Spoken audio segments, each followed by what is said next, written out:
This is They Create Worlds, episode 249, New World Computing. Before we begin, I want to dedicate this episode to Ember. She was a longtime companion and unofficial producer of the show, present from the very beginning in 2015. I had her for 17 years, and she is deeply missed.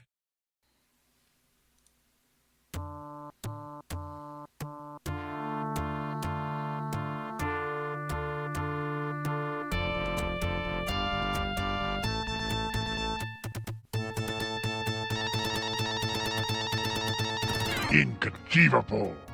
Missing an episode of TCW.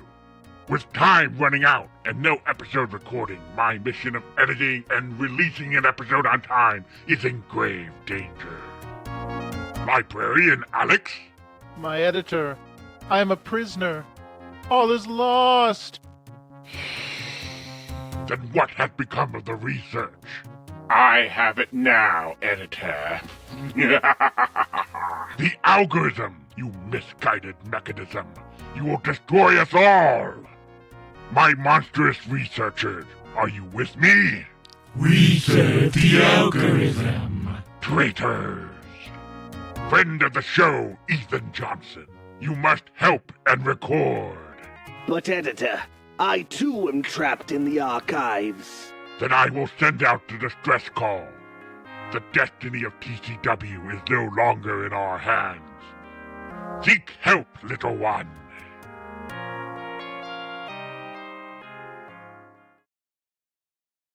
Welcome to They Create Worlds. I'm Jeffrey, and I'm joined by my co-host, Alex. Hello. We join you in this new year.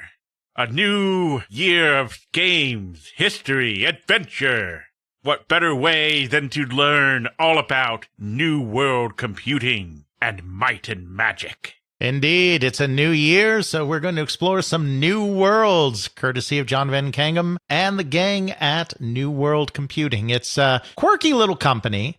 Until recently, I didn't feel like I had quite enough information to do a good episode on them. I still wish we had a little more information, if I'm being honest. But we're to the point that we can do a viable episode on it. And of course, we can always return to subjects if more comes available, particularly since there was just a wonderful book released for the 30th anniversary of Heroes of Might and Magic that had interviews with a lot of people at the company. It was really focused on the Heroes of Might and Magic series, but it also had a little bit of general information on the company and combined with various other interviews and snippets that have come up over the years. We have enough now to do a credible job. We're not going to get super in-depth on the Might and Magic series or the Heroes of Might and Magic series, but we just kind of want to do a general overview of the company, who they are, what they were trying to do, and the interesting ways that they are always just a little bit out of step with the way the rest of the industry was working, which ended up in the end not working out very well for them. But a fascinating journey along the way, and one that I look forward to exploring in this episode.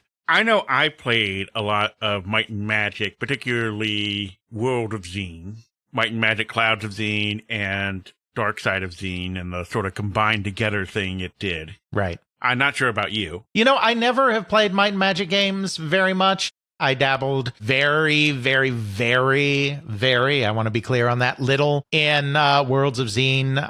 Our friend Matt was really into it. That's how I learned about it. I don't know if that was your source as well, or if you came to it independently, but I came to it independently, and then he and I played it together a lot. That makes sense. I remember having to go over to his house and do everyone's favorite pre-DOS game, figure out where the IRQ card goes. Huzzah! 1990s PC gaming.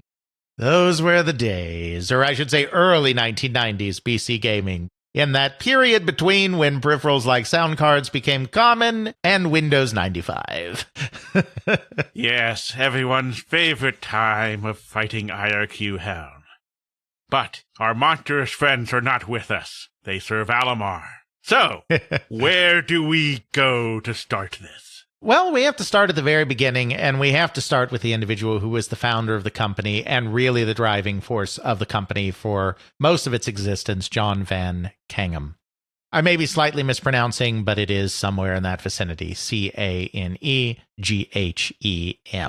Jon Van Caneghem. Jon Van Caneghem came from a decently well-off family, not super rich people, but his stepfather, don't really know anything about his biological father, but his stepfather was a very prominent neurosurgeon in the LA area. He attended a very fine private school. He was given all of the best education, and he was going to become a doctor just like his stepfather.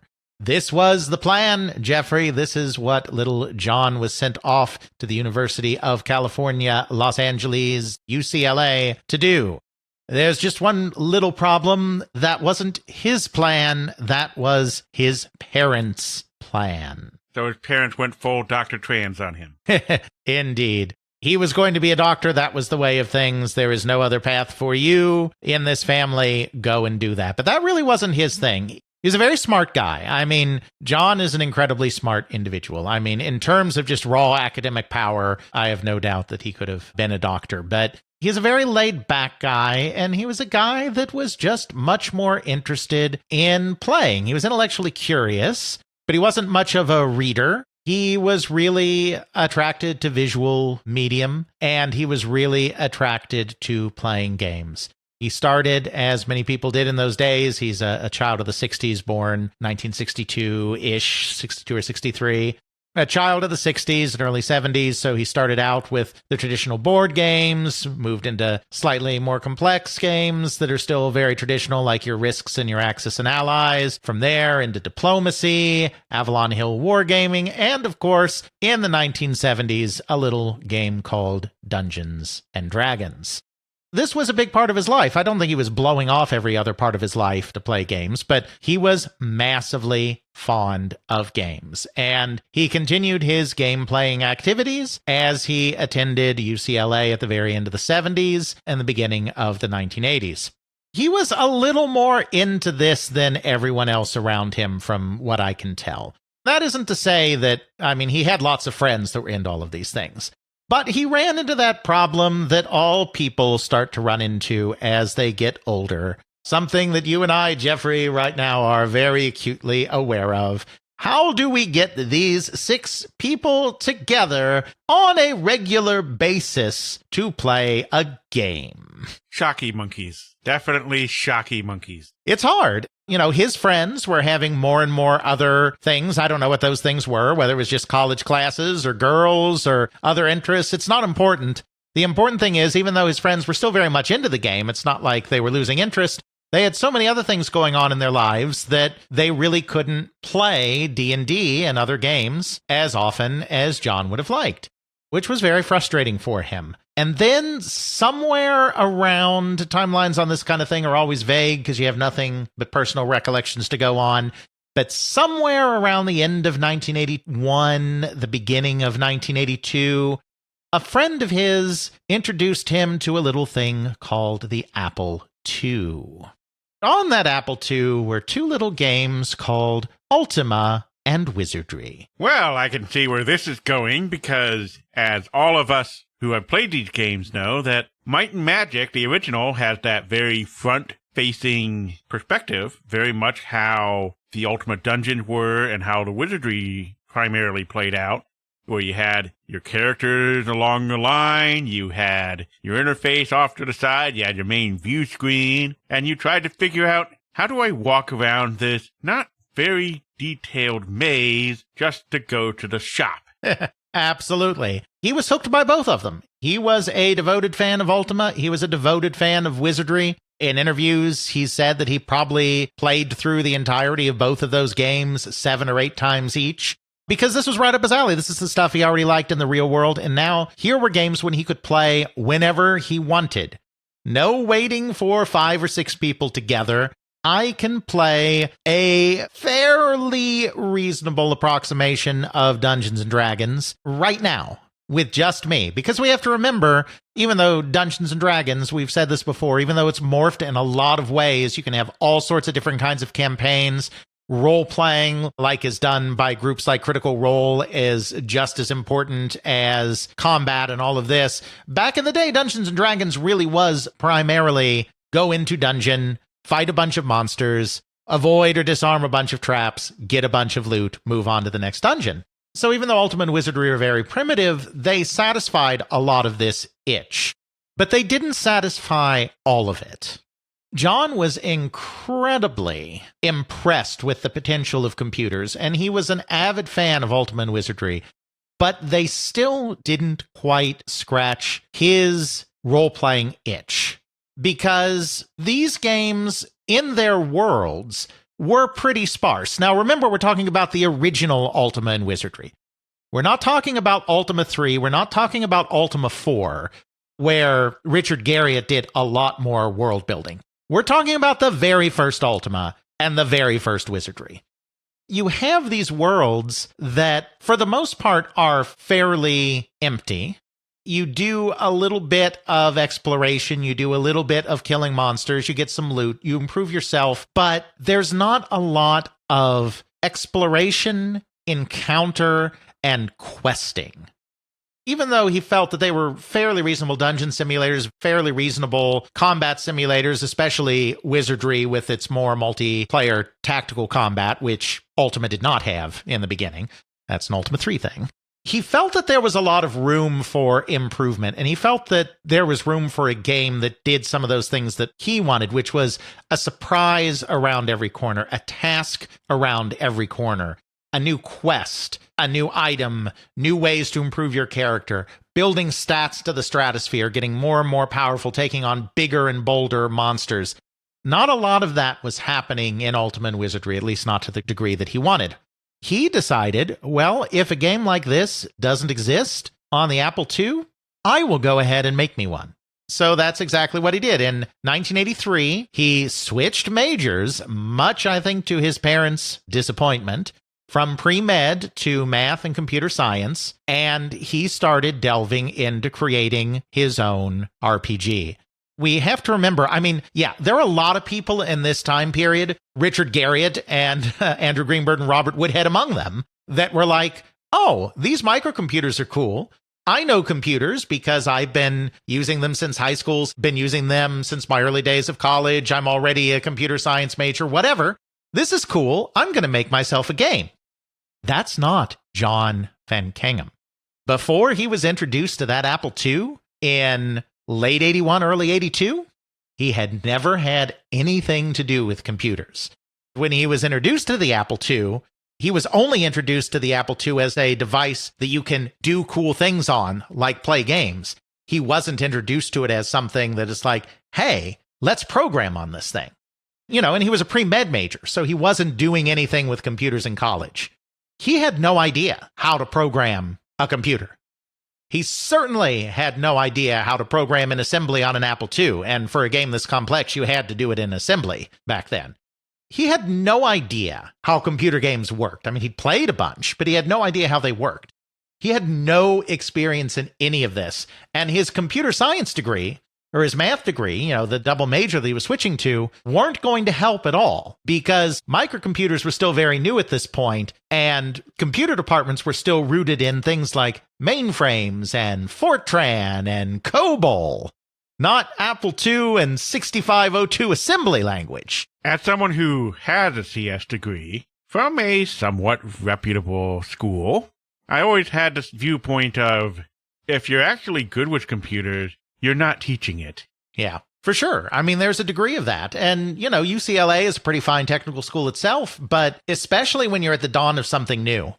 Because computer science, they're trying to get you ready for, quote unquote, the real world, to do this as a job.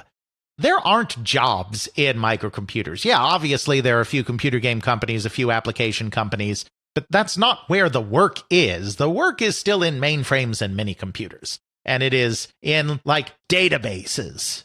It's not in games. In some ways, games are just databases with graphics stuck on top of them, but that's another story. It's not in games. He is looking to undertake the creation of a computer game all by himself. All by himself. Bigger and more event-filled than Ultima or Wizardry, without knowing the first thing about programming computers in general and programming in 6502 assembly language specifically. That sounds like a recipe for How does this even get off the ground? And the answer is slowly. He starts this in 1983. In his own words, he basically spends the entire first year just learning how to do the programming. Just learning assembly, just learning how to put graphics up on the screen, just learning how to move objects around, just learning how to get databases and lists to talk to each other. Like the whole first year is basically just figuring that out. Once he's got the basics in place and he's ready to start programming seriously, he founds his company in 1984, New World Computing. In addition to being a huge game-playing fan and a huge computer game now fan as well, he is also a massive Star Trek nerd. Massive Trekkie. New World Computing's name comes entirely from space, the final frontier. These are the voyages of the Starship Enterprise, whose 5-year mission is to explore strange new worlds, etc., etc. That's exactly where New World comes from. The iconic logo of New World Computing is essentially the Terran Empire insignia from the Mir episode of the original Star Trek series. Yeah, now that you mention this, yes. And he said that himself. This isn't me speculating or, he said, yeah, it's like, no, that's where they got their logo from. Slightly off kilter, but yes. Well, exactly. You can't make it exactly for, reasons, but close enough. Quiet, boy. You want to get sued? So he establishes this company in 84.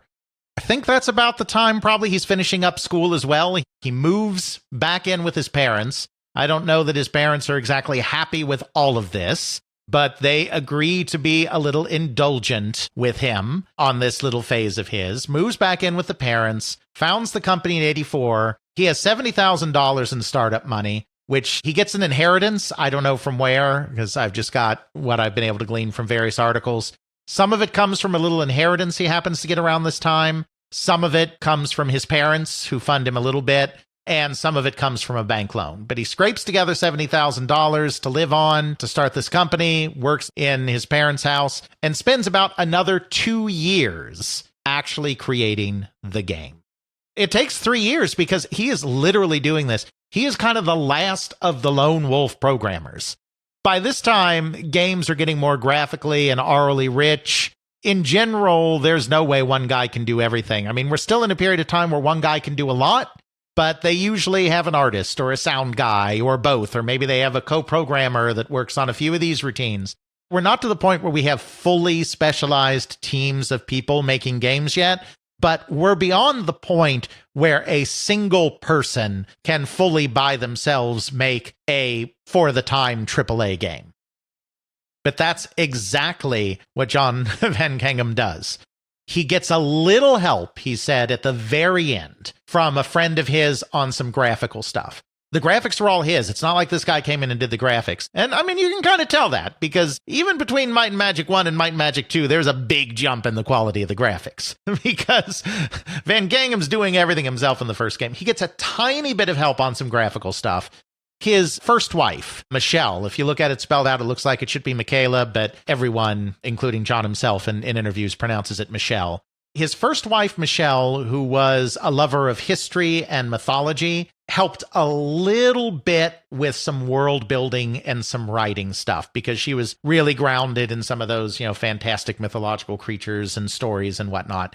So she helped a little bit with writing and world building. One other guy helped a little bit with graphics, but John basically did this entire thing himself over the course of 3 years. Literally going from 0 to 60, 0 to 160 on this because he started from having to learn programming to putting out a completed game. And of course, that game is Might and Magic, Book 1, The Secret of the Inner Sanctum. That's the official full name of the first Might and Magic game. A bit of a mouthful. On around 1985-ish, while he's still in the process of making the game, he starts shopping it around. He's going to trade shows or calling up publishers. I don't know exactly what all he's doing, probably a little bit of all of those things. And he starts going around and being like, hey, I'm this guy, I'm working on this game. I'm sure he had a little something he could show them at this point to see how it was going. it didn't go very well. And I think, again, a theme of this entire episode is Jon being just a little bit behind where the industry is. I think that's a real theme of this story. He's a lone wolf coder at a time when lone wolf coders just do not do this anymore. Not on a game this big and elaborate. Smaller games, sure, but not a big RPG like this. He's also trying to go around as a lone wolf and get a royalty agreement on his game at a time when that is falling away as well. That used to be how the whole industry worked in large part when it started. Companies like Bruderbund and Sierra that we've talked about before, they had a few in-house people. Obviously, they were founded by people who made some of their early games, but they also did a lot of work on a royalty basis. And back in those days, the royalties were pretty good. You could get 20%, 30% royalties on a game. The cost structure is different in 1985. We've been through the home computer crash. We've been through the video game crash, which even though it wasn't directly affecting the home computer game market, still had follow-on effects to many companies in that market. The idea of doing high royalties is really starting to fall by the wayside. So a lot of these companies say, yeah, this game looks pretty cool, and if you were an established guy in the industry, I would give you a decent amount of money on this, but since you're a new, unproven guy, maybe we can give you a royalty of $1 a unit. That's the numbers that Jon himself remembers. On a game that's going to be retailing for many, many times that. It's not a great deal, and Jon knows it, and he's not willing to sell so low. So he has a real problem trying to find anybody that will finance his game in a reasonable way. And again, it's the times. Like, companies are more and more going to internal talent or contracting out to whole development studios rather than individuals. And they're really not willing to take a chance on a new guy. Some of the established guys that are still out there, they can still get some royalties on something. But not a new guy like him, not in 1985, not after everyone has been through all of this mess that happened in 82 and 83 and 84 that we have talked about ad nauseum in other episodes. He's left with the proposition as he's finally getting this game done. He starts looking in 85, he's not having any luck, continues working on the game. End of 86, he's to the point where it's time to sell the game. The game's done. But he hasn't found a publisher because no one will give him a deal that makes sense. He had never been planning to be his own publisher through New World Computing. New World was just supposed to be his development house.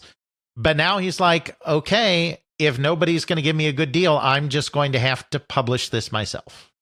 So that's what he decides to do. And to do that, there's really only one thing he can do because he doesn't have a publisher. And we are long past the period, again, because the industry moves quickly. We are long past the period that you can do what people like Ken Williams and Doug Carlston did at the beginning of their companies and just drive around to the local computer stores and say, hey, I've got a game. Can I stick this on a peg in your wall? That's not really a thing either at this point. So the only way you can do this is through mail order. Take out an ad and put in some contact information and have people order the game. He was helped, however, by one fortuitous thing, because most of the time when you're just some random guy that wants to put a mail order ad in a magazine, you're probably going to take out a really tiny quarter page or even smaller than quarter page ad. It may have a real crude drawing on it. It'll have a little text and it'll say, hey, my game's cool, I promise. Could you buy my game? Send money to whatever address. Which again, in this period is not going to cut it because this is an industry that is professionalized. But it just so happens that his family have some friends that are in the ad business.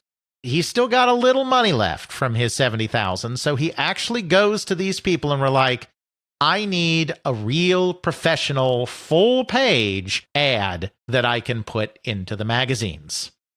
So that's what he does. With the help of these family friends, he gets a real ad together. And, you can see it online, and we can probably put it in as well. It looks like an ad from a professional game company at that time. It has a big headline. in big bold letters, at last, a game that takes you seriously. Then it has ad copy. I won't read the whole ad, but it has ad copy that does not look unusual alongside ads from other professional companies. It has a nice graphic in it. It's really nice. It's probably the only reason he gets taken seriously. Yeah, you got that text there. You got the pencil. You got what looks like a map of a dungeon. You have an overworld map that's in color. Your text describing thing, Might and Magic, shows some floppy disks of the game. Even has in the background what looks like a monitor for an Apple II, and you can just barely see a bit of an Apple logo there. Yep, exactly. It's a very professional-looking ad. It doesn't look out of place. You know, the game itself is, all things considered, a pretty good game. You know, what really sets Might and Magic apart, yeah, in a lot of ways, it's like Wizardry, or even the more modern game that was just released, The Bard's Tale, that was released just the year before this. It's first-person perspective, full-color maps that you're navigating around. You have a party of adventurers. You know, it's very much in the Wizardry vein. I mean, it's interesting. For the longest time while he was creating the game, he was actually creating designs for both an overhead and a first-person view game because he wasn't sure whether he was going to go the Ultima route or the Wizardry route. Overhead versus wireframe, faux 3D kind of deal. His aren't wireframe, they're filled in. Wizardry was wireframe. He wasn't sure, but he did finally decide on that Wizardry thing. And to look at it, you know, it's not much different than The Bard's Tale that came out the year before, you know, if you're just taking a glance at it. But if you actually play it, the thing that really stands out, and this is something we talked about very briefly in our 100,000 for 100,000 episode, because sold that many units, it is chock full of encounters and things to do. That's what always sets it apart. First of all, this is probably the only game, the only role-playing game of its time, where questing is a major part of the game, where you actually go on side quests.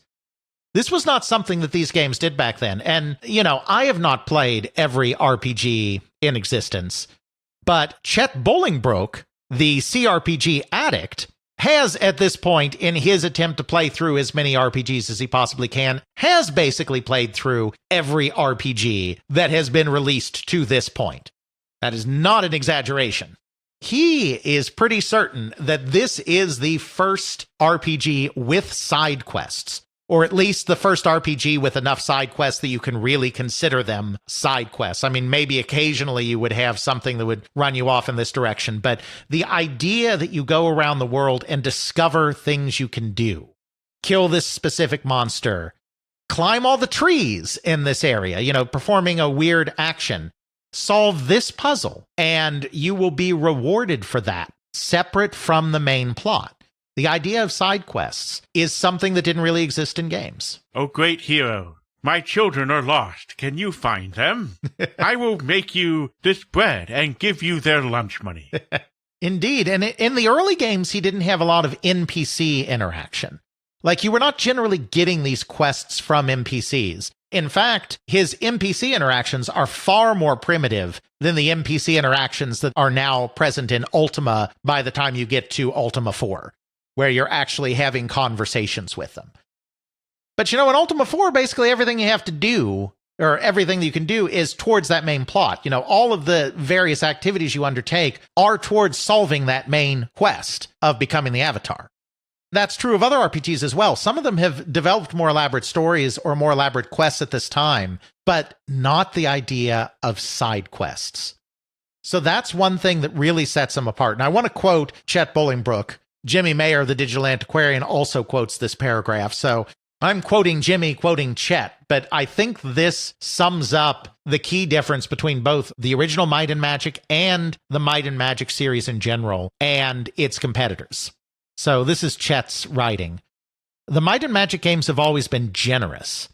Jon Van Caneghem clearly had a history with tabletop RPGs and early CRPGs, but he envisioned worlds of bounty where those titles were sparse and unyielding. In Wizardry, Might and Magic's most obvious forebearer, a 16x16 map might only hold a couple of fixed combats and 2 textual encounters. Van Canghem's strategy was to give you something in every row and column. I have maps from the first game in which I had to go into the double letters to annotate everything. That's Chet talking. A Dungeons & Dragons module might take you from level 2 to 5 over the course of 30 hours of campaigning. Van Caneghem had no problem offering games in which you hit level 100 or more, where Dungeons & Dragons and Wizardry regarded attributes as closely policed within a 3 to 18 range. You might start at 15 strength in Might and Magic and end at 500. So this is kind of the core conceit, and I'm sure something that you encountered in World of Zine as well, the one that you're more familiar with. Something to do around every corner, always somebody offering you another quest, always another weird, unique thing to encounter out in the world, always another stat point to put into your character. And it was very hard to play. When we were playing it, a lot of our initial problem was we had no guidance. Where do we go? Let's go this way. Oh dear God, there are all these goblins attacking us. We are dead. Oh, this seems to be this pretty mirror here. What happens if I start poking it? Oh dear God, I found the boss. I am dead. It took me a while to figure out that, well, if you go over here and explore this tower, which you can somewhat survive with some strategizing, you can get a chest. And in that chest is money. What can money be used for, Homer? To buy lots of peanuts? Kinda, but exchange it for goods and services. But I wanted a peanut. Peanuts are part of goods and services. Indeed.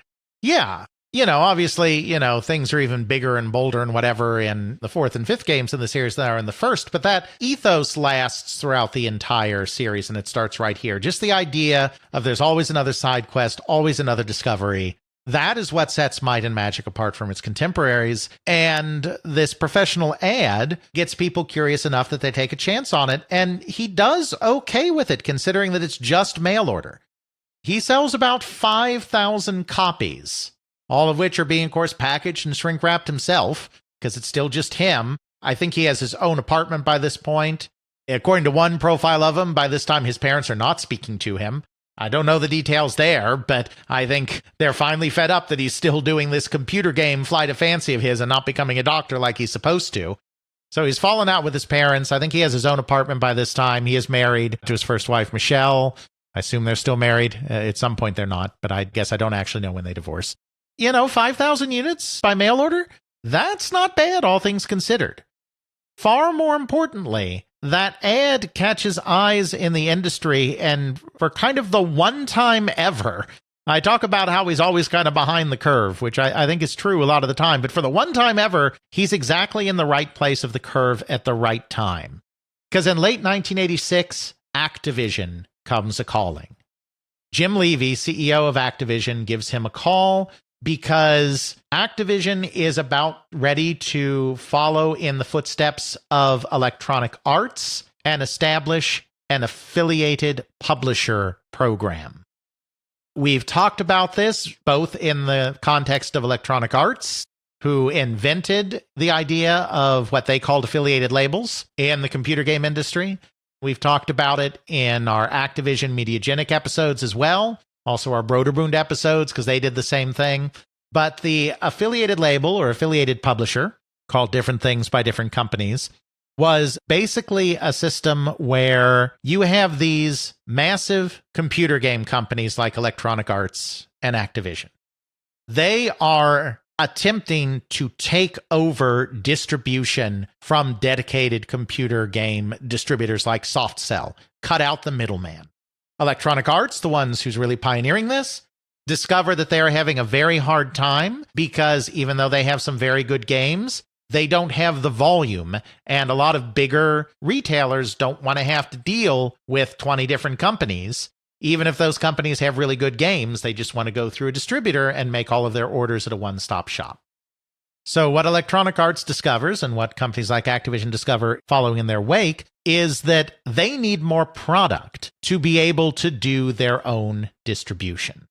A great way to do that is to make deals with smaller publishers who are having an even harder time getting their product on shelves, where they basically say, hello, Mr. Publisher, we like this game or these couple of games that you have. We would like to distribute them for you under our affiliated label program. We will not be the publisher. We will not be paying any publishing costs. You'll still have to box, shrink wrap these games yourself.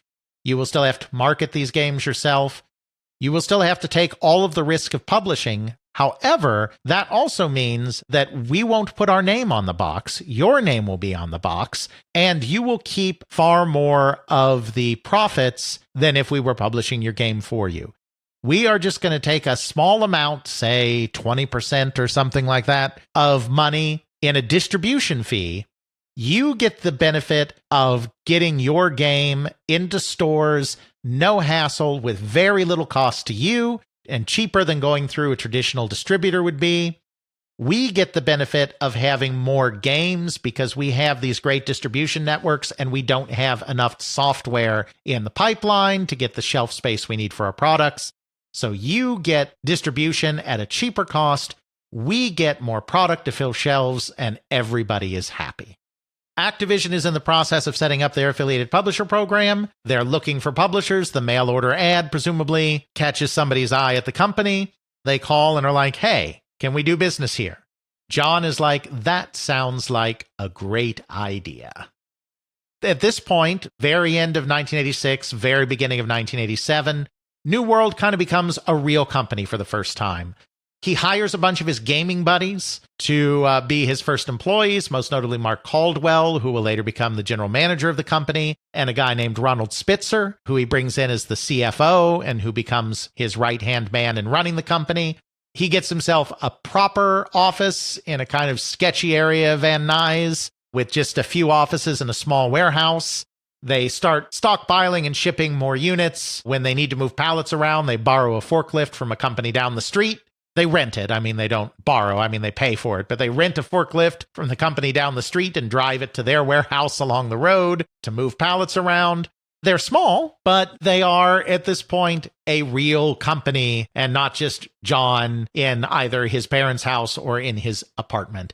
Sales take off very quickly because now they have proper distribution, and sales ultimately reach somewhere in the neighborhood of like 150,000 copies, which is why it appeared in our 100,000 for 100,000 episode, because it reached those lofty heights. So great, we have a real company now. That also means that we have like overhead, way more overhead than we had before. So it's pretty important that they get another game out kind of quickly. So the logical thing to do is Might and Magic 2. So that's exactly what they start working on. This is the first time that Jon is not doing everything alone. He is still the sole programmer on this game, but there are other people doing things like graphics now, which is for the best. Of course, because they need something quickly, they're sticking to the platform they know, so they're doing this on the Apple II. This is a bit late to have the lead platform be the Apple II. The good thing is, one of the other benefits of going with this affiliated publisher program with Activision is Activision's also going to help them port it to other platforms. Might and Magic's going to appear on other platforms like the C64 as well, but their lead platform is still the Apple II, which for the most part should be nobody's lead platform anymore by 1987, 1988. But it is what it is. It's because Jon spent so many years, kind of 1983 was already pushing it a little bit to still be Apple II first, but it took him all the way till 1986 to finish. Once again, they're behind the curve. They resolved to make Might and Magic 2 Gates to Another World as expansive as they possibly can, and to have some graphical quality and resolutions, the likes of which the Apple II has basically never seen before, which is all fine and good, but VGA graphics are already coming on PCs. The PC is already rising to dominance, and that's all a bit long in the tooth in 1988. The sequel as well, lore, especially at this point, they get a little more involved with lore later as other people come into the company and become very interested in keeping the lore. At this point, there really isn't a lot of lore. Might and Magic 1 and Might and Magic 2 are loosely connected. Another element of these games is they have a sci-fi element to them as well as a fantasy element. They're primarily fantasy games, but there's some sci-fi. In fact, at the end of the first game, you learn that the planet of Varn that you are adventuring on, that's actually an acronym, spoiler, for like a nearly 40-year-old game. Sorry, not sorry. The word Varn actually stands for Vehicular Astropod Research Nacelle and is actually a spaceship. which, again, is lifted directly from Star Trek, specifically the episode For the World is Hollow and I Have Touched the Sky from Season 3, when there is this society that is living on what they think is a planet, with an open sky and everything, but is actually inside of an asteroid. They have a supercomputer, and, Kirk has to defeat it with his logic or whatever he does when he encounters computers. It's a Season 3 episode. It's a little silly, but still a classic in its own way. So, it's got that Star Trek influence. And Might and Magic 2, basically, at the end of Might and Magic 1, you're transported off of that planetary pod ship thing. And Might and Magic 2, you're deposited on another one. There's not a lot of lore between them. At this point, it's more just loose connections. So, Might and Magic 2 is really just more of the same. I mean, it's bigger, it's better, the graphics are better, there's more stuff to do. One of the things that's very interesting about it, probably the most interesting thing, is one of the skills in the game is called cartography. If you take the cartography skill on one of your characters, the game draws a map for you as you explore. I like having a map instead of graph paper. This is, I would never say definitively, because it would not surprise me if some other game did this at some point between the late 1970s and 1988. But in terms of a mainstream, highly successful, influential RPG, this is the first one to have any kind of automap feature. It's not an automatic feature of the game. You have to take the skill on a character. But this is the first game that is not forcing you, under certain circumstances, to rely on graph paper.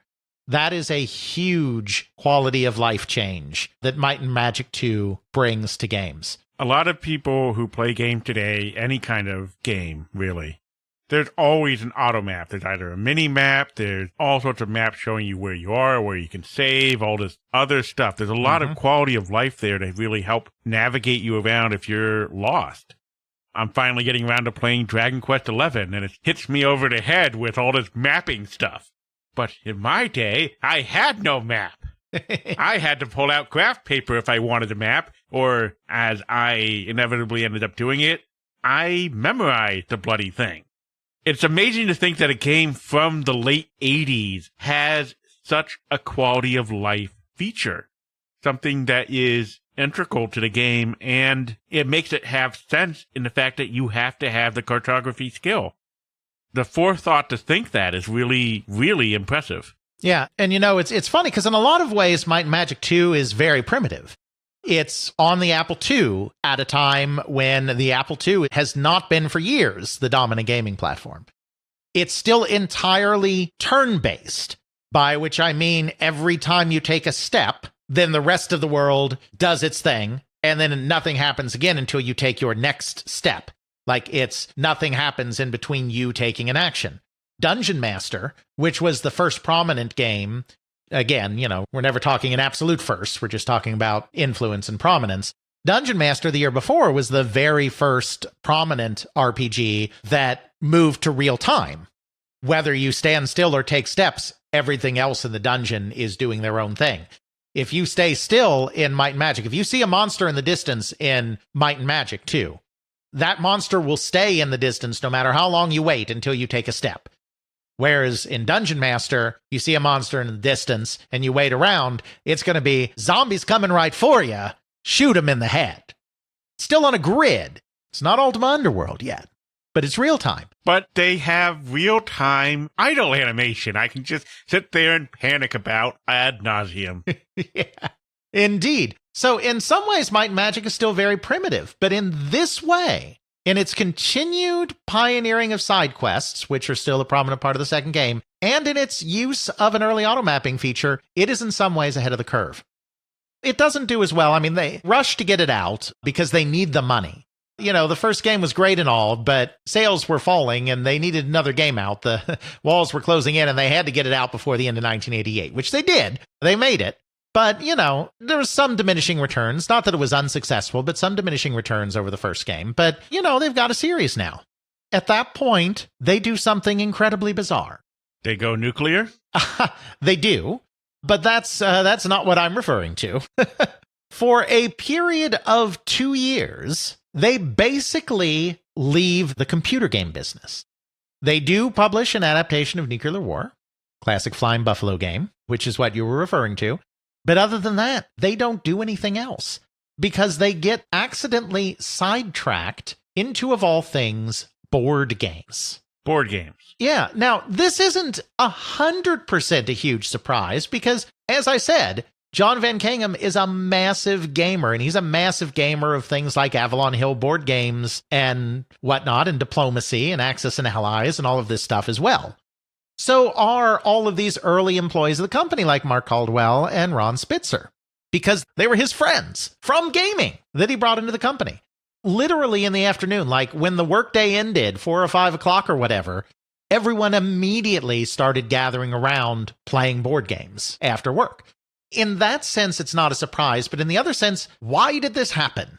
We do have that answer from the couple of sources. We can, piece this stuff together now. It happened basically by accident. It happened because they really wanted to make a Star Trek computer game. As we said, they're huge Trekkies. The name of the company comes from Star Trek. The logo of the company comes from Star Trek. Major plot points in the Might and Magic games come from Star Trek. They are huge Star Trek fans, so the logical thing to do is to create a Star Trek game. The problem is they have to get rights, and there is already a company that has rights for computer Star Trek games. At this point, it's the book publisher Simon & Schuster. For more on why Simon & Schuster is involved in this, see our Bookware episode, where we talk all about it. Simon & Schuster is not interested. But you see, the Star Trek rights are kind of weird. There's always been this undercurrent of unofficial Star Trek stuff. Whether it's Mike Mayfield's Star Trek game, which permutated across dozens of variants on all sorts of computer platforms, or fan fiction, which Gene Roddenberry allowed very early on, the rights to Star Trek stuff has always been a little loose. There was another company out there by the name of Task Force Games that had, for the last few years, been very successful in the niche of these kind of war games. Not mainstream success, but very successful in the hobbyist community with their tactical combat board game, Starfleet Battles. Not a game that I ever played, but I definitely remember seeing their supplements in the hobby shops back in the day. It was a tactical ship-to-ship combat game where you controlled ships from the various factions, Federation, Klingon, Romulan, whatever else, and engaged in ship-to-ship encounters with fleets. Not just with individual ships, but with fleets. I'm not exactly sure of the history. I think they might have started doing this kind of unofficially. They ended up kind of with a license, I think. They basically had a license that said that they could use the ships and the aliens, Klingons and Romulans and all of that, and those kind of concepts in these games, so long as they didn't reference any of the characters or plots or episodes of the show itself. Task Force had this kind of license for doing games, not specifically computer games, but for doing games. John and Ron Spitzer, his right-hand man, came up with the kind of clever idea of, what if we bought Task Force Games, which also happened to be available at this time, and use that as our entree to getting a Star Trek license? So they do. They purchased Task Force Games. In 87 or 88, somewhere around there, they purchased Task Force Games.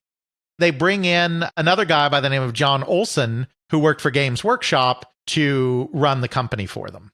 Now they have Task Force, so they're like, all right, Paramount, we bought Task Force Games, now we're going to make a Star Trek computer game. Paramount's like, no, that's great. You can certainly keep making those board games. But as we previously told you, there is only one company that has the rights to make Star Trek computer games. That is Simon & Schuster. You will need to talk to them. If you try to use your Task Force Games license to make a Star Trek computer game, we will sue you and you will lose. Thank you. Good day. So now they have a board game company. So they actually decide to put a huge amount of their effort into this board game company because they all like board games. I mean, obviously they're continuing to sell their Might and Magic game. They have a couple of other things that come to them in this time period. They do Nuclear War. They also end up publishing a Tunnels and Trolls computer game. That's one of the very first competitors to Dungeons and Dragons. They don't make the game, The Japanese company StarCraft, which is their agent in Japan, actually arranged for the creation of the game because Tunnels and Trolls was very popular at the time in Japan. So they did all the work on the game. They worked with the original creators, Liz Danforth and Mike Stackpool, to make the game, and then New World just published it. Other than those couple of things, they basically, for a couple of years, got out of the computer game business. Not officially, like they're still publishing Might and Magic. They didn't make some grand announcement saying New World Computing is now a board game company. But they got very distracted by the board game thing. And this was a bad time to be distracted by the board game thing because that market was kind of falling apart. Not a great time to get into that. Again, out of step with the times. If they had done this in the early 80s, it might have done okay. But they're just a little bit out of sync with the world at all times. Other than that one time he was lucky enough to become an affiliated publisher of Activision. It also doesn't help during this time period that Activision/Mediagenic is falling apart. They actually leave Activision as an affiliated publisher in 1989 and join Electronic Arts' affiliated label program because Mediagenic is going down the tubes and Electronic Arts are the leader. They're the pioneer and the leader in affiliated labels, affiliated publishers. There's just this period of inaction while they work on that kind of thing instead. Then when he finally does return to computer games, it's not, at first, to continue the Might and Magic series, though that's coming. But instead, and I don't know if this was inspired by his foray into board gaming or if that's a coincidence, he decides that he wants to basically bring the magic of board strategy games to the computer. As he said it, the Might and Magic games, they're these big, expansive, as Chet Bolingbroke put it, generous games where you explore these huge worlds, you have these encounters, you kill these monsters, you level up. They take a long time. They're fun. I mean, he likes these kind of games, but they take for a long time, and then when you're done, you can never play them again. I mean, you can play them again, but you've beaten them. Like, there's nothing new to discover. If on your first playthrough you found everything, you're not going to find something new on your second playthrough. So he thought to himself, wouldn't it be fun to do a kind of game where the game is shorter and the game is repeatable, where it can be fun to play it over and over again? He thought that doing a strategy game, kind of a chess-style game for fantasy combat, would be an interesting way to do that. He was influenced primarily by a couple of board games. He says there was a board game called Troll that I didn't really find much information on. I didn't look very hard. There have been a few games called Troll throughout the years, so it's kind of hard to distinguish based on what Lily said. It's not that I couldn't find board games named Troll. It's more that I couldn't find exactly, definitively what he was referring to. He was kind of drawn to that one because the different creatures in it had different attributes and strengths and weaknesses, and he liked the idea of that kind of rock, paper, scissors. This unit is strong against this, is weak against that kind of thing. But the main game that he was influenced by was a board game called Titan. Titan was, by this point, an older game. It had come out in 1980, kind of in this period of real renaissance. Like Dungeons and Dragons helped drive a new interest in these kinds of specialty board games at the beginning of the 1980s. It was published in 1980 by a small company, Gorgon Star. Avalon Hill later acquired the rights to it, so it became an Avalon Hill game. The thing about Titan was that it was a game for 2 to 6 players. You have this one big character called your Titan that the name comes from, who is kind of this big overarching commander unit that can sometimes influence what's happening in individual battles and whatnot. Then you go out and recruit various other types of monsters into your army, and you create these big stacks of monsters by recruiting in various types of terrain. Different kinds of monsters are available in different types of terrain. Then, when your stacks encounter the stacks of another player, you go over to a separate map based on the terrain type in question. Then you have a combat between your stacks on this separate board. Now, at this point, some of you that are fans of the turn-based strategy game side of New World Computing might be going, this sounds awfully familiar. That's because this is basically the core gameplay loop of the next game that Jon works on that is released in 1990, King's Bounty. Because in King's Bounty, you select at the very beginning of the game a hero. Your objective is to defeat enemy armies around the world in order to acquire the pieces of a map to find the hidden location of a treasure within a time limit, which is represented by the death of the king. As you go around to the different continents, you recruit different types of units to your army. Those units are stacked in giant stacks, so you might have a stack of 50 peasants, or you might have a stack that is just a single dragon. These various creatures have different strengths and weaknesses. You have to go around creating these giant stacks of armies, finding the enemy armies. When you find an enemy army, you transition to a separate tactical combat map where you have a turn-based combat between your stacks. And whoever is able to wear down, mostly through attrition, it's very much a game of attrition. The other guy's stacks wins, and if you win, you get the next piece of the map leading you to your artifact. The core gameplay loop is taken almost entirely from Titan. That becomes this turn-based strategy game, King's Bounty, and the real impetus, as I said, was that he wanted something quick that awarded multiple replays, and that was just more of a strategy game because the role-playing games could be big and complicated and not very replayable. King's Bounty is released in 1990. It does all right. As John says, it's profitable. They don't lose money on it, but it really doesn't make a lot of money either. At that point, he's like, okay, that was a fun experiment. Now let's go back to our bread and butter, not worry about this too much. Spoiler alert, we'll be hearing from this again later in the episode. But for now, it's kind of like, fine, whatever. That was fun. Back to what we do best. The board game thing has not worked out. As I said, it's a bad time to be getting into the board game industry.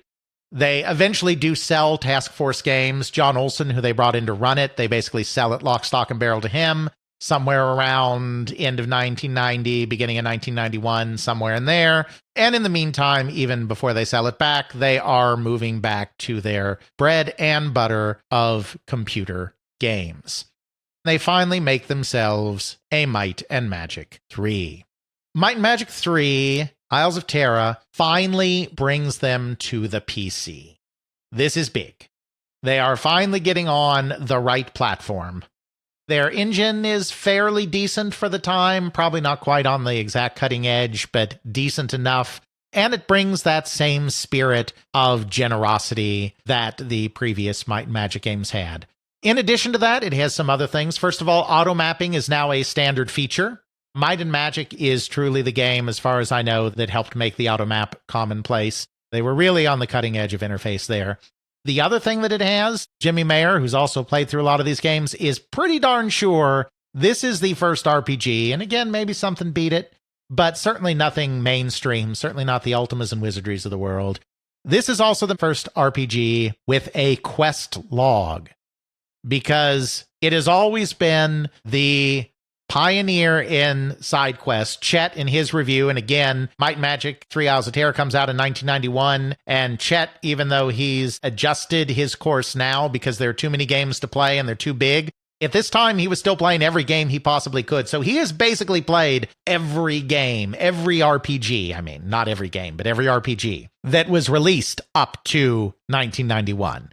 He says that Might and Magic 3 is still about the only kid in town doing side quests. Like, other RPGs are not doing side quests. This modern convention that is indispensable to every RPG is really a Might and Magic thing. And because side quests are so important, this game also has a quest log to track them. So even though Might and Magic doesn't get the same amount of press and certainly didn't do the same sales as the Ultimas and Wizardries of the world, even though it's a little bit unsung, these games are really pioneering in the areas that they are pioneering, and questing is one of them. Another thing that's very interesting, and I don't know if they're first on this, again, they may not be, but your characters have a portrait now in this game for the first time in the Might and Magic series. Each of your characters has a little portrait on the screen while you're running around adventuring. Not only are those portraits animated, but as you take more damage, they get more and more beat up. And I just can't help but think of Wolfenstein 3D and Doom. I'm not positive. I don't know that Might and Magic 3 did this first necessarily, but I think there's got to be something there. I wouldn't be surprised Fun fact, John Romero actually ported Might and Magic 2 to the Commodore 64. He had nothing to do with Might and Magic 3, but during that brief period between John Romero's employment at Origin and his joining Softdisk, when he was at his own independent development company, one of the contracts that his company did was Might and Magic 2, porting to the C64. I don't know where that comes from, but I just find that very interesting. Certainly could be an influence. Absolutely. So again, we're not going to get in depth on any of the individual games. We are covering the company at a high level here, so we can keep this all to one episode. But Might and Magic 3, it finally brings it to the PC. It has all of that same generousness that people have come used to. It has some great interface improvements like permanent auto mapping, not needing a skill for it, and quest logs. I still don't think the sales necessarily equaled the first game, but it was certainly one of the best reviewed in the series, and this is one of the most polished games that they've done to date. It's a decent hit for them, and they're finally on the right platform. They've shed the Apple II, they've shed 6502 assembly language. Other than that, they're not having a huge amount of success in this period. They start another game at about the same time that they start Might and Magic 3, called Planet's Edge. It's their attempt to do a sci-fi RPG. It has some interesting ideas. Basically, they have the Task Force Games license, so they decide it would be fun to do something with what they have with Task Force Games, as well as to do some sci-fi for some variety. It's an RPG, but it's an RPG with some similarities to like Starflight and Star Control 2, where you're controlling a ship and exploring the galaxy and landing on planets. You can have encounters on planets. You can also have ship-to-ship encounters and kind of an action view. The ship-to-ship encounters are basically running Starfleet battles under the hood. The rule set. So they're taking advantage of that. It doesn't really come together. It comes out in 91, same as Might and Magic 3. It doesn't do great. Kind of middling reviews, middling success. They still have a pretty small catalog. They do a little bit of work on console games in this time period, too. They don't create original console games, but they do some porting. Their relationship with Electronic Arts is what gets this started. They're an affiliated label of Electronic Arts. Electronic Arts is getting on consoles, so they get some jobs from them. They also solicit a couple of other jobs after that. So they release a small number of games on console. They have Might and Magic 3, which does okay. Planet's Edge, that's doing less okay. And they're kind of at another crossroads here. This is the point where there is a disagreement between Jon Van Caneghem and Ron Spitzer, his CFO and right-hand man. John hasn't fully elaborated on what the difference of opinion was, but it's pretty easy to reconstruct based on the actions that John took after he ends up, right in this time period, forcing Ron Spitzer out of the company. New World Computing has an okay thing going on right now. They're primarily a development house. I mean, they are a publisher. They publish Might and Magic games, but they basically only publish things that they develop in-house, and they don't develop a lot of things in-house. And then they take a little bit of development work with other companies, too. They're an affiliated label of Electronic Arts. Electronic Arts is a big, powerful company that can get them indoors. It's a nice, stable, comfortable kind of life. Ron Spitzer, it seems like, was pretty content to keep it that way. And in fact, I wouldn't be surprised, I don't know this for sure, I wouldn't be surprised if he was even pushing more for the, why don't we not even worry about this publishing thing at all and just be a developer? I don't know that part happened. That's speculation. But at the very least, he wanted to maintain the status quo, which is we're a publisher of a small number of games that we create ourselves, relying on bigger companies for things like distribution. Jon Van Caneghem wants to be a real publisher. He wants to go out and use a model very similar to, say, book publishing or something like that, where they look for other authors. They go around to things like the Computer Game Developers Conference and CES, find other small companies with games, and publish their output as well. Once again, the timing for this seems pretty terrible to me, because the industry is about to hit a major period of consolidation. At the beginning of the 90s, game development is getting more expensive. It's getting harder and harder for smaller companies to deal with the costs. Games aren't on CD-ROM yet. Games are still on floppy disks, and as games expand to be 4, 5, 6, 20 floppy disks, the production costs are getting ridiculous. The graphics are better. You're having to hire more people, bigger teams. The economics are becoming somewhat untenable, and the industry is consolidating. This is about the last time to go out and be like, I'm a very small publisher with a small number of games. I'm going to suddenly become a big publisher, or at least a medium-sized publisher, bigger than I am now. I'm going to do this on my own, and hopefully at some point won't even need to be an affiliated label anymore. That was Jon's vision.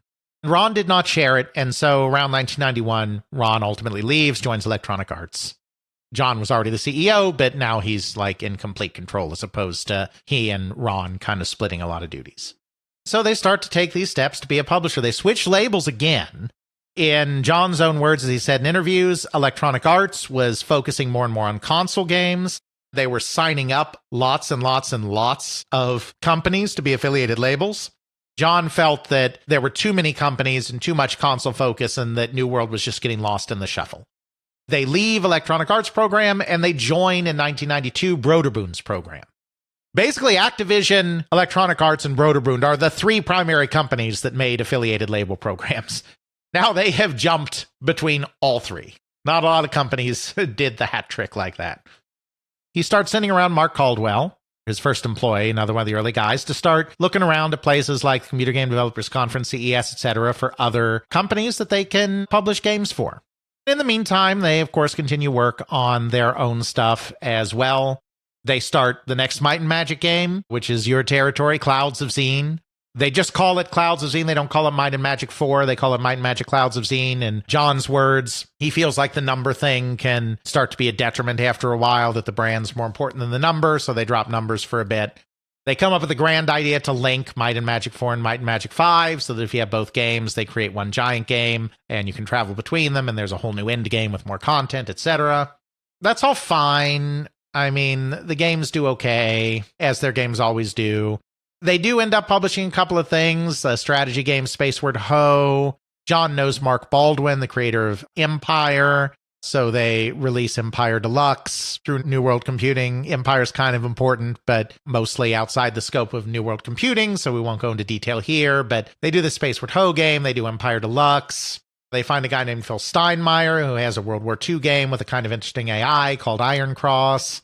They do a couple of other games, but it's all kind of small potatoes, really. They also try to expand internally a little bit as well. They try to get more mainstream, because if they're going to do this thing, if they're really going to break out, I mean, they're always going to continue their RPG series because it's a hit, but they really need to hit some other mainstream genres as well. They try to do this driving combat game called Zephyr. It doesn't do very well either. It's just, compared to some of the other games in this area like Wing Commander, for 1994, it's not great. It's interesting because it's one of the first games they do with like real 3D graphics, but it's just not as good as some of the other games out there. So they're kind of struggling. Like, they want to break out, but they really are too small. This is an era of consolidation. Most developers are turning to the EAs of the world if they're smaller. They're turning to the Sierras of the world. They're turning to the Broderbunds of the world. They're not going to turn to the New World Computings of the world. This is really kind of ill-timed. It doesn't go all that great through these first couple of years. You know, the obvious thing, they need to get bigger. They need to get in with a company that has more distribution than they do. They want to be done with affiliated labels entirely. They want to be their own thing. They want to stand on their own 2 feet, but they don't have the size or the clout to do that. It's very clear they're going to need to join with another company. There's a lot of this going on. EA's gobbling up a lot of companies. Broderbund and Sierra have talked about various mergers, including with each other. They never quite pan out, but this is kind of the world. Like, the battle for shelf space is intense. You need to be a little bigger. So that's what New World does as well, following the very logical path of being acquired by that erstwhile gaming company, NTN Communications. Wait, what? Yes, a name that rings out in the gaming space. NTN Communications. Well, as much as I love their fine products like ? And double ? Not to mention everyone's favorite classic game, what the bleep are you talking about? Yeah, so again, this is a weird one. New World Computing always takes the weird path. All kidding aside, and no, there's no reason you should have heard of these guys, but you are actually familiar with their products, which just goes to show how unimportant the name of the company is. NTN Communications is not involved in traditional computer games or video games. They are involved with networked games, games delivered over satellite to places like bars. Remember when we used to go to Buffalo Wild Wings, and on the screens in Buffalo Wild Wings, there would be constant trivia games running? I hate to break it to you, Alex, they're still doing that. Indeed. But that was NTN Communications. I don't know if it's still NTN Communications, but that was NTN Communications. They did that for Buffalo Wild Wings. They did that for other companies as well. They delivered like trivia games, simple card games. One of their big things in the early 90s was something called QB1, which allowed you, while you were watching a sporting event on one screen to on another screen, because again, this was at bars and stuff. It's not like you would have two televisions at home doing this. You could predict what the next play was going to be, and then, score points on based if you were right or wrong on that. That was a popular one.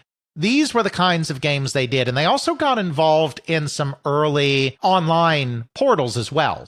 They did some stuff on the Genie network, which was a network in the 80s. They did some stuff with AOL, bringing, again, some of these simple trivia and other network-based games to some of these early networked or online platforms.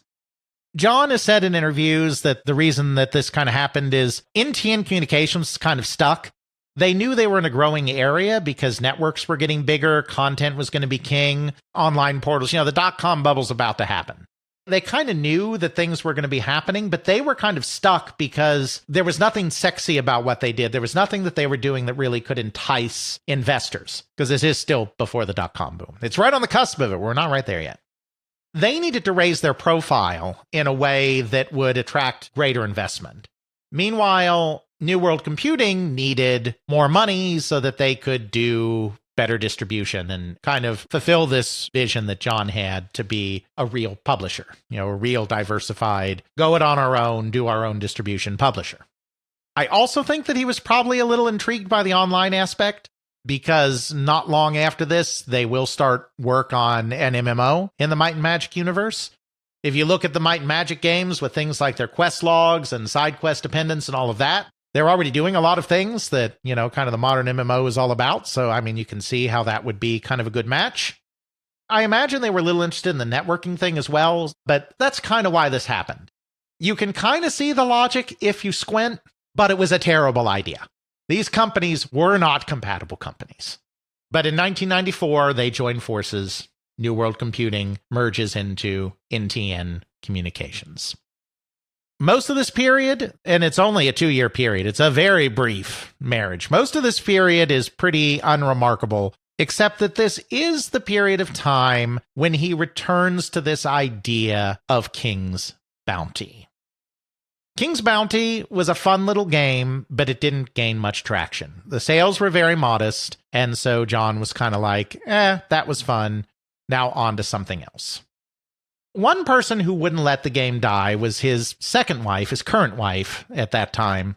No idea what his marital status is today. Debbie, who really, really was drawn to King's Bounty. And I get the sense was not generally a game player, but was really drawn to King's Bounty. It was fairly simple and fun while also being just complex enough to keep it interesting. She'd been working on him. It's like, you should do another one. You should do another one. And he'd kind of always shrugged it off. But by this time, 93, 94, whenever they start working on it, the market has changed some again. Civilization has come out. This idea of addictive turn-based strategy. King's Bounty and Civilization are not very much alike at all. But this idea of addictive turn-based strategy is finding purchase. There are other games that are on the horizon too, like your Masters of Orion and your XComs. Like, there's a new renaissance here in turn-based strategy games. I think that, combined with the fact that his wife, Debbie, just won't give up this idea, finally gets him to be like, okay, I'm going to return to this idea. He didn't want to do a sequel to King's Bounty. He kind of wanted to start over. He wanted to use a different set of mechanics. He didn't think the bounty idea was a great idea. But he knew he wanted to start from a very similar place. He still wanted that basic kind of Titan gameplay loop, and he still wanted you to start with this kind of hero character. So in King's Bounty, you start by choosing one of 4 heroes. Each hero has slightly different abilities, and they don't directly take part in combat, but they have skills and abilities that can influence the course of combat. So he's like, okay, fine. I like that. You start by choosing a hero. We call them heroes, like that's what they were called. So I'm going to name this new game Heroes. We're basically going to do the basic King's Bounty Titan gameplay loop, but, with some changes and enhancements. Drop the bounty hunter idea, have some more resource gathering kind of elements to it, and we'll do a game called Heroes. So he takes that concept to a sales and marketing guy, and the sales and marketing guy's like, this sounds cool, good for you. However, I can tell you right now that none of the big retailers are going to take this thing. Because truly, this is the period when shelf space is getting more and more scarce. This is a big part of the reason why you're seeing more and more consolidation. New World is a small company trying to go on its own, and they're not going to take it. We are known for Might and Magic. Give them a Might and Magic game, and they just might take it. So Jon was like, fine. Then how about if we call it Heroes of Might and Magic? Sales and marketing is like, yeah, that could work. So Heroes of Might and Magic was born. In the very beginning, and especially in the first game, it's not really tied into the Might and Magic universe, such as it is. But they needed the name because it had the cachet. It would get them on store shelves. So they started on Heroes of Might and Magic. In fact, not only did it not really tie into the Might and Magic world, he really kept it almost entirely devoid of story. Because I think he really wanted to make this simple and accessible. He wanted it to have some role-playing elements, because as he put it, role-playing games were fairly popular at the time, and he thought that that would widen the appeal beyond just strategy, board game, turn-based style board game fans. I get the sense that with the first game, he doesn't come out and say this, but I get the sense from all he said about the first game that for this game, he really wanted it to be fairly simple on the surface and very inviting because he was trying to get broad appeal because they are trying to become a real publisher, like a big publisher, and they can't do this with a niche game. So the story is kept to a minimum. He also deliberately keeps all of the unit types in the first game to very familiar creatures from mythology and folklore, and like a little bit of basic fantasy stuff like orcs, which are pretty ubiquitous. But they don't get into all the weird creatures that you might find in the D&D Monsters Manual or in some of the Might and Magic games. They keep it to very simple, understandable creatures like orcs and dragons and knights and all of this kind of thing. Elves, wizards. Exactly. They don't want it to get bogged down in lore. Very funny considering where the series goes, but they don't want to get it bogged down in lore. They don't want to get it bogged down in confusing creatures that people have never heard of. They want to keep it super duper accessible. It has that basic King's Bounty gameplay loop. You choose a hero. Again, in the first game, there are only 4 of them. That expands in later games. Each of them have slightly different abilities, but there's not a huge amount to differentiate them. They do have some different abilities, but there's not a lot of development as time goes on. But these heroes are the leaders of your armies. They move around with your armies, and they can influence battles in a supporting role, but they don't directly take part in the combat. Instead, all of the various creatures that you recruit from towns, castles, towns, whatever you want to call them, are your armies, and you go around the map, and then when you meet another army, you go into this tactical view, and you have a turn-based tactical combat. Your goal is generally, different scenarios can have slightly different goals, but generally speaking, your goal is usually to capture all of your enemies' towns. Towns provide gold that can be used to recruit units. There can also be other types of structures on the map, like mines and forests and whatnot, that can provide you with additional resources that can be used to construct additional special types of buildings that allow you to recruit other types of creatures. At its core, it's a simple-to-grasp, turn-based strategy game that has a decent amount of depth under the hood, but enough of that is hidden on the surface to make it fairly easy to get into and fairly easy to play. It has a nice art style. It kind of has these bright graphics, which is kind of different from a lot of the more grimdark stuff at the time from Warhammer or whatnot, which I think is also kind of inviting and accessible. It's a game that's about finding the fun everywhere that they possibly can, even in the AI. Phil Steinmeier, who had done the Iron Cross game for them, he wasn't the lead programmer on the game, but he was brought in to do the AI because his AI was so good in that Iron Cross game. They come up with what John calls fun AI, which is that the AI doesn't always make the optimal move. It's not like a chess AI that learns over time and gets better and better and always does the exact right thing, and it's up to you to get better yourself. The AI always gives the appearance of being challenging, but it doesn't always make the best move. So it sometimes will screw up and you get a sense of accomplishment from that, which again kind of just draws you in further because it's not about the AI being perfect. It's about the AI being good enough and occasionally making mistakes that you, the player, can then exploit and you can feel smart. One of those balance things. It's not trying to grind your player into the dirt. You're trying to draw them in with enough challenge, but still pull your punches where it's needed. Exactly.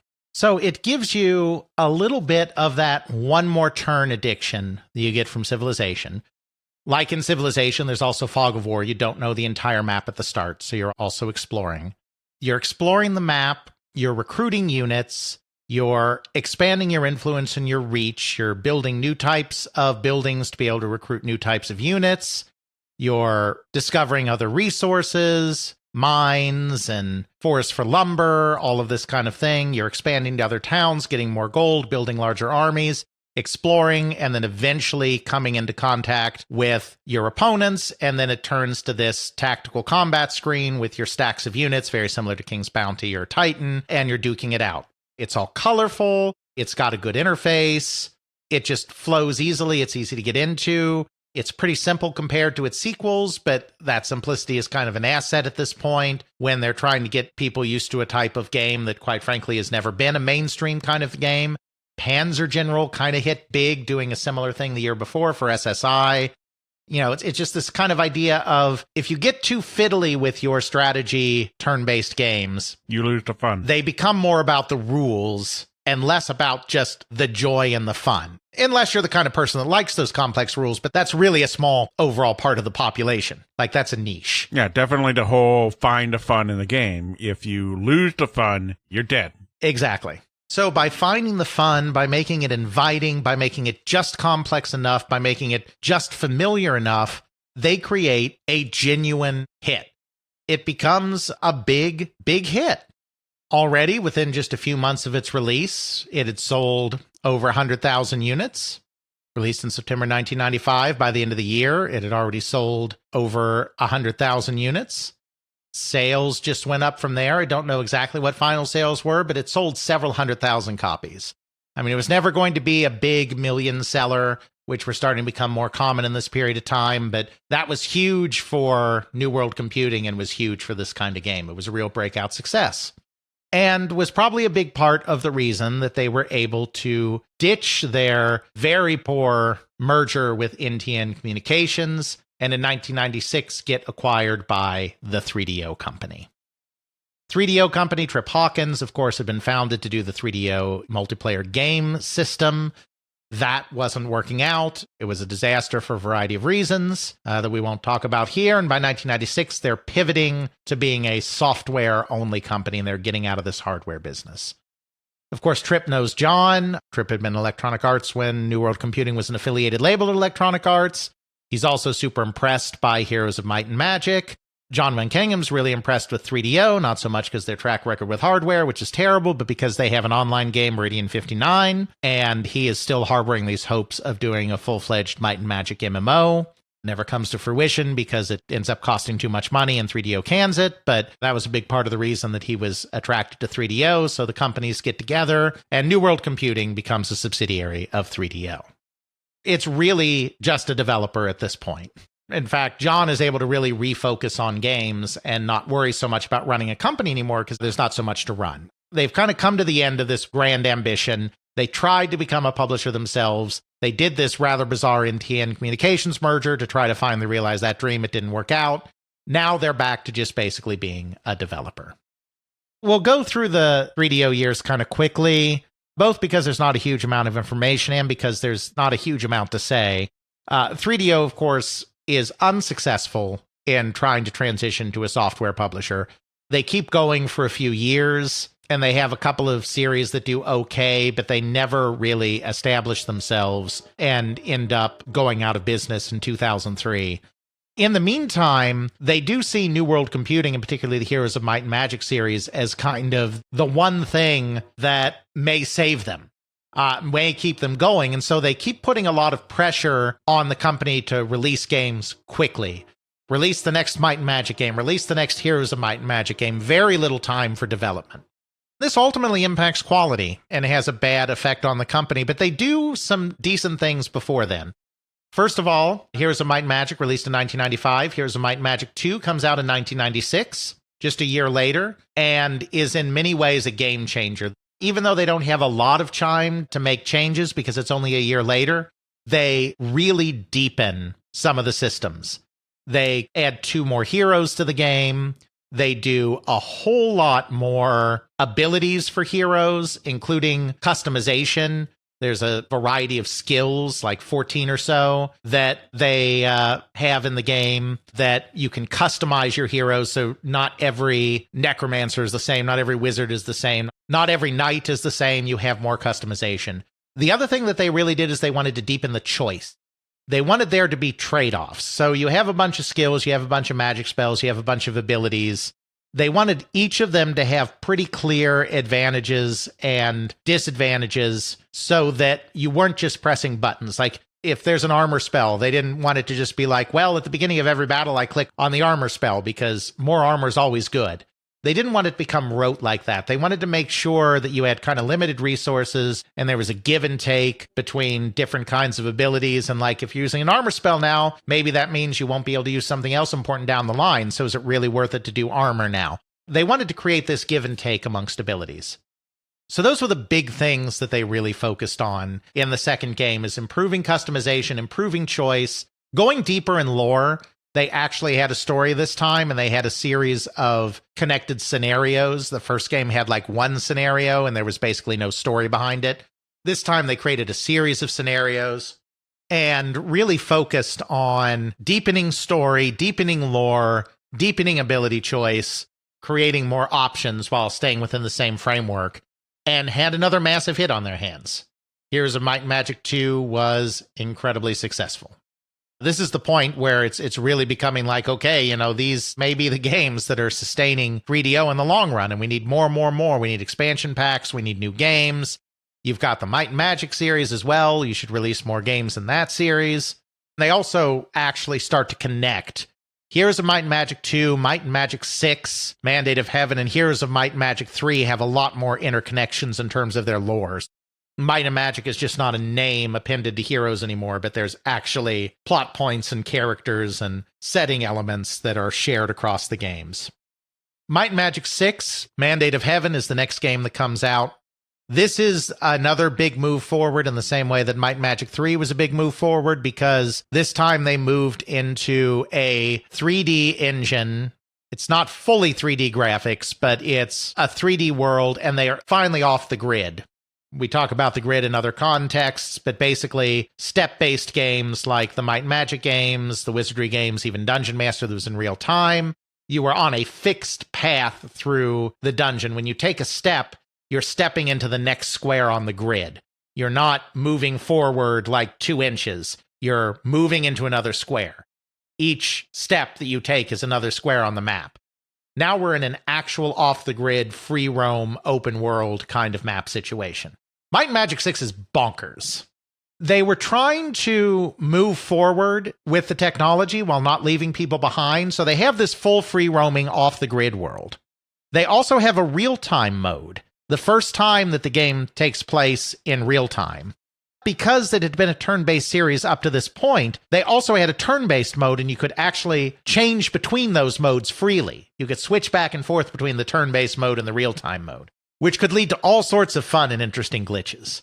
There's millions of things going on, millions of things to do, discoveries around every corner that typifies the entire Might and Magic series. But now that it's off the grid and more complex engine and turn-based and real-time modes, there's a lot more opportunity for it to go wrong. It holds together and is, I think, remembered fairly fondly. It got good reviews at the time, and I think it's remembered pretty fondly, but it's so close to always going off the rails at any given moment.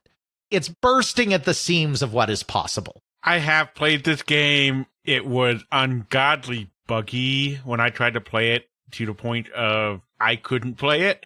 Then it just sort of fell to the wayside of games I had, but never really played deeply. It was interesting. I could walk around, and yeah, it was great to just be able to have real-time walk around and then set it up so that the second there was combat, it pauses so I can think. Mm-hmm.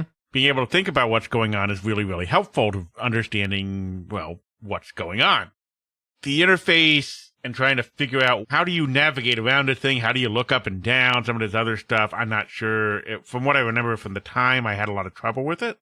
I'm not sure how much that was just my naivete versus this thing was just weird. But I got some gameplay I will throw into the show notes, along with a bunch of other of these games. You can just see how, just even looking at this Let's Play I'm looking at, you got a little bit of the 3D real-time combat going on, but also just, I'm going to think a moment, kind of pausing thing.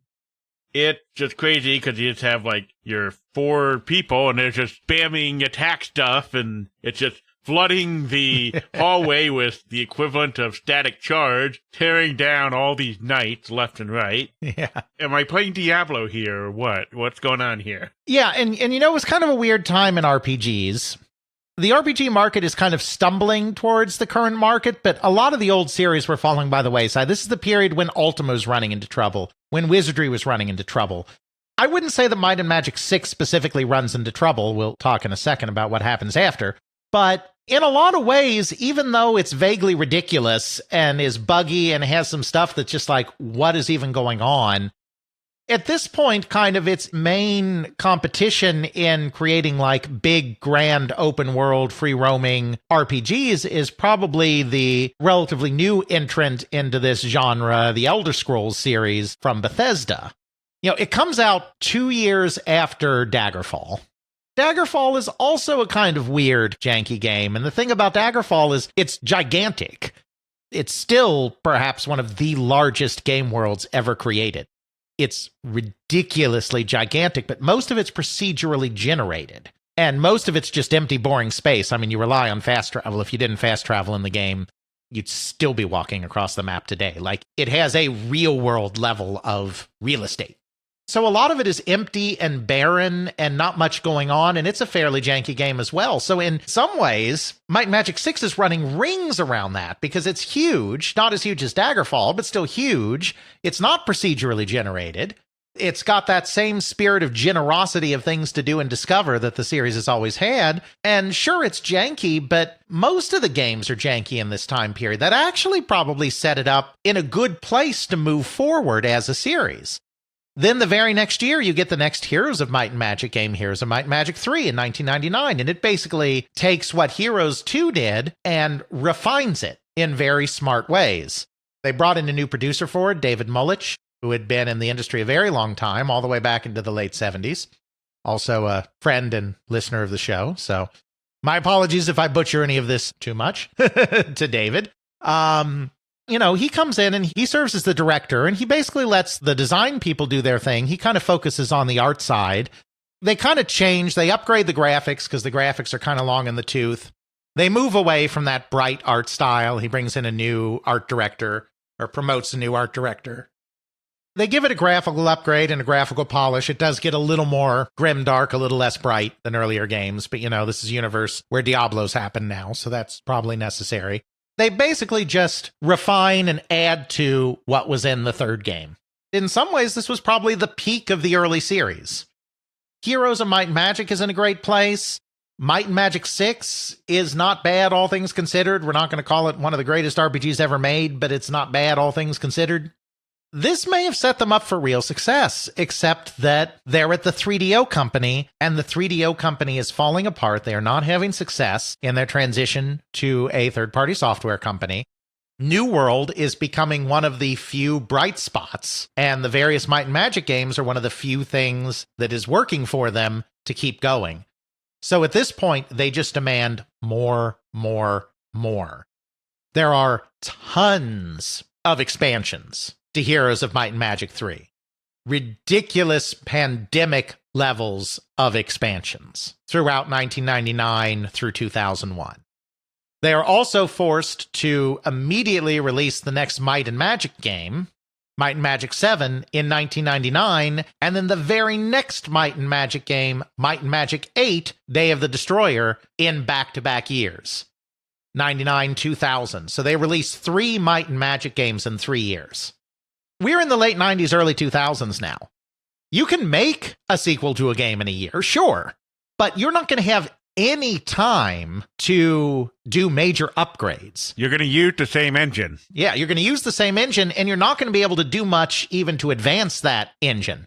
You know, sticking a new coat of paint on the old thing. While Might and Magic 6 may have been somewhat favorable compared to a Daggerfall, the Might and Magic series is really not changing much over the next few years, and the engine is becoming more and more long in the tooth, and they're not really able to keep pace with what the competition is doing. They at one point tried to do a Diablo-style real-time RPG. It ends up, because there isn't enough money, they end up not being able to do that, and it ends up being released in a very neutered form as a game called Legends of Might and Magic in 2001, which is just a very, very mediocre Counter-Strike style first-person shooter set in a medieval world. It's not great. But that wasn't the original ambition for it. The original ambition for it was to be a Diablo, that kind of gameplay with strong multiplayer component. But they had to scale that back because there was no money. They had to cancel the MMO because there was no money. They had to release expansion pack after expansion pack to Heroes 3 because there's no money. They have to release Might and Magic after Might and Magic after Might and Magic year after year because there's no money. Jon Van Caneghem gets fed up with this. He doesn't leave the company, but he basically steps way the heck back because he's like, I hate this, and I think it's wrong. A lot of the people on Heroes of Might and Magic 3 get burned out. David Mullich stays as director for the 4th game, but he has a whole new set of lead artists and designers right below him. Some of them were burnt out. Some of them there were actual conflicts with. Some of the artists on Might and Magic 3 thought that he was taking too heavy a hand. Mullich himself has said this in interviews and complained about him. And so he really backed off and left more to the leads in Might and Magic 4. There ended up being a lot of internal dissension around the direction to take the game. Some people wanted to go and really deepen the strategic combat. Others wanted to focus on the story and story elements kind of at the expense of the combat. Meanwhile, the new systems designer was on a tear to kind of make everything unique and special. He wanted every monster to have some special qualities. He wanted every spell to have some special stuff. He wanted heroes to be even more customizable. Also, they made a decision that heroes would actually take the field and participate in battles directly instead of being support units. They ended up destroying a lot of the delicate balance. They ended up kind of harming the core gameplay loop in the midst of all of these arguments and changes. I mean, the game still did fine. It was released in 2002. But they were trending very strongly in the wrong direction, and then they were just being asked to make millions of expansion packs again. I mean, they only end up coming up with 2 of them, which is less than the last one had, but they do 2 expansion packs in 2 years. One comes out the same year as the game, one comes out in 2003, because that's just the pressure they're under. 2002, they also released Might and Magic 9. It's the first one where Jon Van Caneghem is not primarily in the driver's seat. They go to a full 3D engine. The first time that they're kind of advancing the engine since Might and Magic 6. By this time, the company, they don't have the resources to support anything. I mean, they had this some in Heroes of Might and Magic 4 as well. Like, they didn't have enough programmers on Heroes of Might and Magic 4 because there was no money for them. They didn't have the development resources they needed to do Might and Magic 9 right, which was especially problematic when you're building a whole new engine again and trying to go full 3D on it, which is very difficult as well. It releases in a buggy state, I mean, a really buggy state, and it just kind of disappears into the destruction of 3DO because 3DO finally can't keep it together any longer, declares bankruptcy in 2003. During the process of 3DO falling apart, Jon Van Caneghem did try to save New World Computing. He was able to get 2 buyers lined up that were interested in taking the company off of 3DO's hands, one of which was the French publisher Ubisoft, because the Might and Magic and Heroes of Might and Magic series still had some real power, even though they were starting to run into some trouble with some of the later games that were rushed. But Trip Hawkins refused to sell off anything piecemeal. He was trying to get a deal for the entire company, for the entirety of 3DO. So if he sold off the best parts of the company piecemeal, he wouldn't get what he wanted for the rest of it. So he refused to sell New World independently. So New World ended up vanishing when 3DO went bankrupt. New World Computing was also no more. Some of the games lived on because once the company went bankrupt and nobody bought the whole thing, there was an auction of its properties. Ubisoft did buy the rights to the Heroes of Might and Magic series, so the Heroes of Might and Magic series did continue at Ubisoft. But we're not covering any of that because even though those are the franchises continuing, that's not the company continuing. Jon stayed in the industry a while longer, founded a company called Tryon Worlds, went on to lead EA's LA studio for a while, did some stuff in mobile gaming, I think. The Might and Magic and Heroes of Might and Magic series have lived on to varying degrees. Heroes more so than Might and Magic, though a Might and Magic 10 was released at one point there by another company. So not all of the stories end in 2003, but New World Computing's story ends that year. So that's where we'll end our episode as well. A company that had some great ideas, that had some very interesting games, the generous and expansive Might and Magic series, the easy to get into, difficult to master Heroes of Might and Magic series that kept players coming back. But at the end of the day, they were always just a little bit out of step with the industry, never had quite the resources they needed to break into the big time, and end up falling apart at the beginning of the 21st century. Just like the Terran Empire, they made the wrong bedfellows with people and ultimately fell. Indeed. All right, Alex. We have a whole new year ahead of us as They Create Worlds. Let's try not to fall like New World Computing. And in service of that aim, what are we going to talk about in our next episode? Well, you know, Jeffrey, next episode is our 250th episode of They Create Worlds. Don't remind me. That means I've edited 250 episodes at roughly It does. many, many hours of my life. Yeah, don't think too hard about it. Don't think too hard. You know, we just crossed the 10-year threshold not that long ago, so I mean, we're not doing anything big to mark 250 episodes. We have other milestones that we've done and we'll hopefully have in the future. But I did still want to try to think of something cute we could do with the idea of 250 episodes of the number 250. I came across the idea of games selling for £2.50, which was a common price point for budget software in the United Kingdom in the 1980s. I thought in that spirit we could make our 250th episode about the progenitor of the budget software phenomenon, the publisher Mastertronic. Now, I realize Mastertronic sold their games for £1.99. Some of their competitors, like Firebird, though, sold them in that £2.50 range.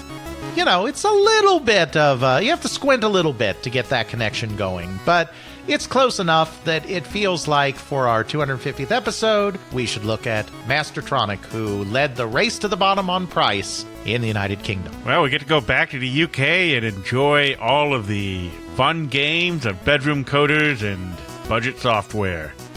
Next time on They Create Worlds. Check out our show notes at podcast.theycreateworlds.com, where we have links to some of the things we discussed in this and other episodes.